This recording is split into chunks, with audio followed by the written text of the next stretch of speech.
We spent nearly all of 2022 boondocking across the entire western half of the United States. And we did it all with a couple of lithium batteries and a generator. No solar power. But as the year went on, our solar dreams got bigger and bigger until finally in December, we installed a massive solar system on the roof of our RV. So let's go check it out.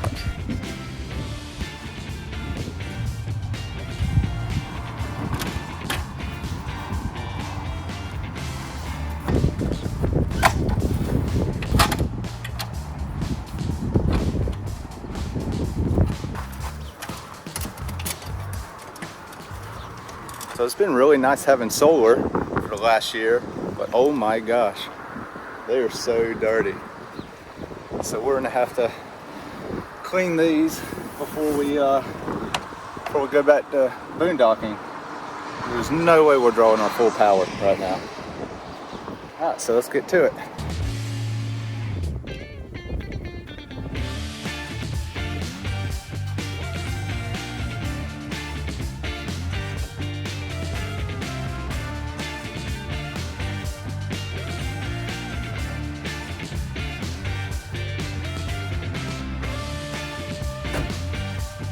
Hopefully this water hose will reach to the top and everywhere I need to go.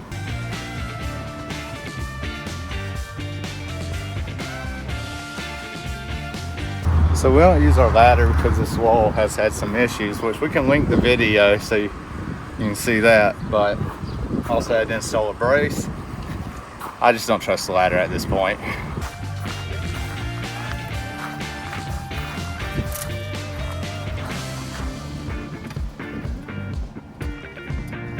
You didn't think I was gonna make Craig clean the solar panels all by himself, did you? Of course not. I'm gonna come up and help. Honestly, this is just my excuse to get on the roof because who doesn't love getting on their RV roof? And it's the first time we've cleaned our panels since we installed them in December. How often do you clean your solar panels, if you have them? Drop it in the comments.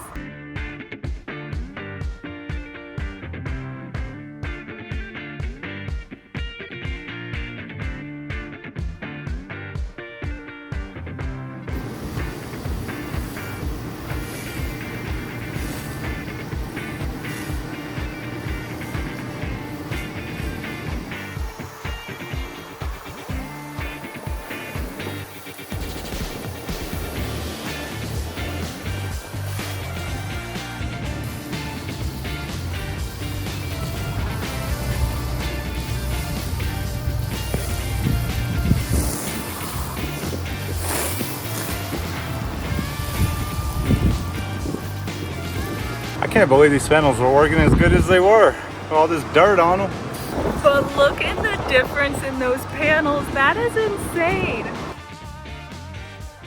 We have 4 455 watt panels and 10 100 watt panels on our roof for a total of 2,820 watts of solar, which is just so cool. We got our solar panels from Santan Solar and we received them as a part of a partnership with them, but to be totally honest, I reached out to them after doing a lot of research and trying to find panels at the right sizes and the right prices, and they have more than exceeded our expectations, and I would recommend them to anybody looking for affordable panels. They sell new ones and used ones, which is really great. And you guys can save 5% off your purchase at santansolar.com with the code WILDRVLIFE5. So our bigger panels are wired in parallel and our smaller panels are wired in series. The smaller panels is 5 on one string and then 5 on another string, and then the bigger ones are 2 and 2. The reason we did that is so if a tree limb is covering 1 or 2 of the panels, it'll only affect that string of panels, and we'll still be able to draw good solar from the rest of our panels on the roof. Saying that, we have 3 different charge controllers to make it all work, which we'll show all that in a little bit. The way we attached these panels to the roof was we attached unistrut along the whole length, basically the whole length of the RV, and then attached the panels where we wanted them to the unistrut. And we did that so if we change rigs, it's easier to take our panels with us if we want to do that, or if we want to add some later, we can slide the panels around and move them around to accommodate more panels. Also, it minimized the holes that we had to drill to attach the panels to the roof. That's always a scary thing to do, so we definitely didn't want to drill more holes than we had to. When I was drilling the holes, I would drill out where I wanted my screw to go, and then I would fill that with some kind of sealant. I'd put the screw in, and then going through the unistrut with a washer so it couldn't pull through the unistrut or anything, and then I would cover the top of the screw with sealant as well. And so far no leaks, so it seems to be working. What is that? How'd that get in there? What the world? You're not supposed to see that. But I think you should hit the subscribe button down below. All right, so we just walked you through the solar panels on the roof. I'm going to kind of go in the order as to the system is, so kind of one line where it goes from solar to the rest of the components. So on the roof we have the solar panels. We have 2800 watts up there. They basically are set up so it's 3 different systems. And that's why we went with the 3 different charge controllers. So the power comes from the solar panels to these 3 charge controllers. They're 150/70. The 150 I believe is volts, if I'm not getting my numbers and what they are mixed up, and then the 70 is amp. So the solar panels come down, they go to the charge controllers. From the charge controllers you go to your distribution box. These distribution boxes from Victron are really nice because inside the box you can add different sizes of fuses for each wire coming in to just add a little bit more protection to your system. We also have inline fuses coming off the solar panels, again just for more safety. The distribution box is also where the battery bank meets the system. For our battery bank we have 3 lithium batteries to a total of 300 amp hours. However, I will recommend, and I'm sure there's people in the comments that call me out on it as well, for this inverter you technically should have 400 amp hours. Didn't know at that time, and it's hard to get stuff in Baja, so we have 300 amp hour batteries right now, or 3 100 amp hour batteries. However, after your batteries meet your distribution box, your inverter also meets it. So basically that distribution box is just bringing everything together so it can function properly. This inverter is the 3000 watt multi-plus inverter, multi-plus 2 inverter. And the reason I went with this one is so if we have a 50 amp RV. The 50 amp RVs technically have 2 wires that come in that are your hot wires. Basically it is where all your power, when you're plugged into shore power, it's where all your power runs to the RV and then to different components in your RV. So one of them hot wires powers half of your RV and the other one powers some of the other stuff in your RV. With this, it kind of just puts everything together. And our batteries, we ended up mounting under our stairs in the RV because there was just a big void there for, I don't know, some pipes and stuff, and it made no sense for there to be all that space. So this wall back here, actually I built that wall to carry the load of all these components, and then I put the batteries behind it and kind of in the back corner on the other side. To get to them I have to take up our stairs, and so basically I just hope nothing happens to them where I have to go through a whole bunch of work to get to them and fix anything. But that's where they're at, and it's been good so far. So from the inverter you also have the Servo GX, and the smart shunts also another component to this system that we have. It's a very important component as well.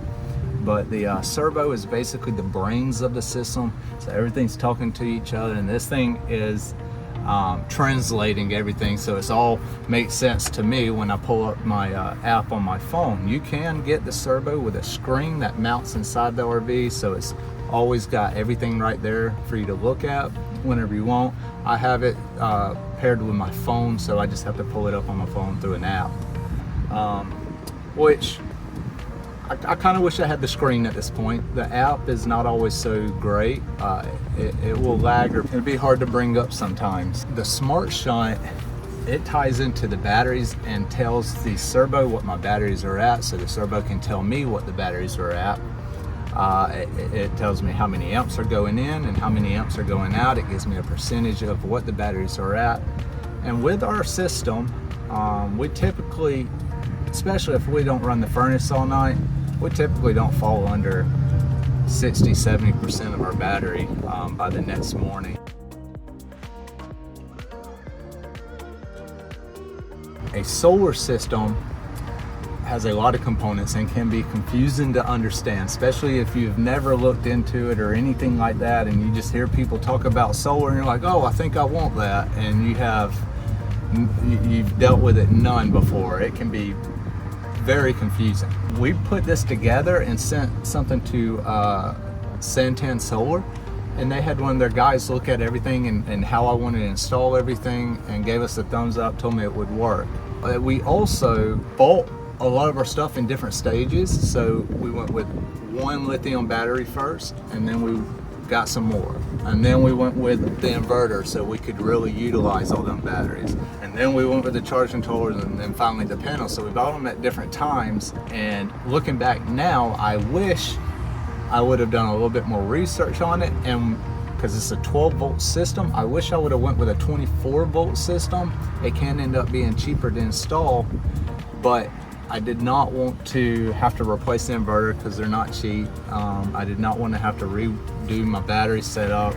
I already had that mounted and everything was working. So I basically had bought everything in a way that I would have to install it as a 12-volt system for the most part. So saying all that, just do some research. If you have anybody you can ask about what would be best for the way you use your RV, that would be best, because for the most part, you have to research the charge controller you want, you have to research the inverter you want, the different types of inverters you want. You have to figure out how you're going to bring all these wires together. You also have to know what size wires to use, which with a 12-volt system, it's typically bigger wires, and that kind of makes it a little bit more pricey. It's another pro to having a 24-volt system.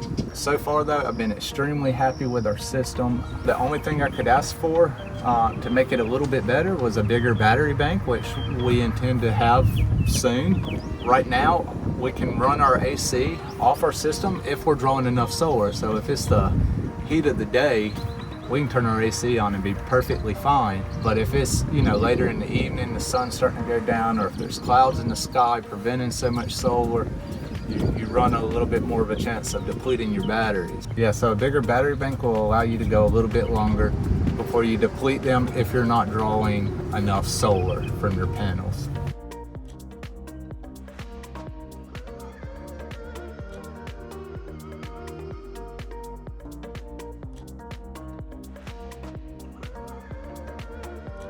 So you're probably wondering how much this solar system cost us. So let's get into that. If we had taken this RV to somebody and had it installed for us, it probably would have cost somewhere between $15,000 to $20,000, but we did do the entire install ourselves. So the way it breaks down is we spent about $2,600 on batteries. That's for the 3 Battleborn batteries, $1,570 on the inverter. The charge controllers cost us just under $2,000 for the 3 of them. The monitoring devices, the servo and the battery monitor, right around $500. And then install supplies like wires, fuses, the distributor, came out to $1,200, which sounds like it definitely was a lot more than we expected it to be, because it's just like the stuff to install the actual devices. So I didn't expect it to be such a big chunk of the actual install, but it was. This includes those unistruts and the anchors and the screws and everything like that. The panels didn't cost us anything, but are a value of $2,100. And then we already had our generator, but it cost $900. And even though we don't really use it anymore, I think it's always good to have as a backup, because if we ran into some very cloudy days, we might have to charge our system with a generator. So in total, we spent $8,700 approximately on installing our solar system, with a value of about $10,868 when you include the panel cost. So all in all, it wasn't cheap. Solar systems are not cheap, and also everyone always told us, because we just had the batteries and the generator and the inverter, people would say, look at the panels, they're the cheap part, which the panels themselves aren't really too expensive, especially if you go to Santan Solar where they have good deals, but the wiring and the fuses and all the install and the charge controllers, it does add up. So I'm not gonna lie to you, it can get pretty pricey, but now we can get our power completely free as long as there's sun, which is really, really cool. So hopefully you've stuck around to the end of this video, enjoyed seeing our solar system on our RV, and hit the subscribe button to see where we go next boondocking in our RV with our massive solar system.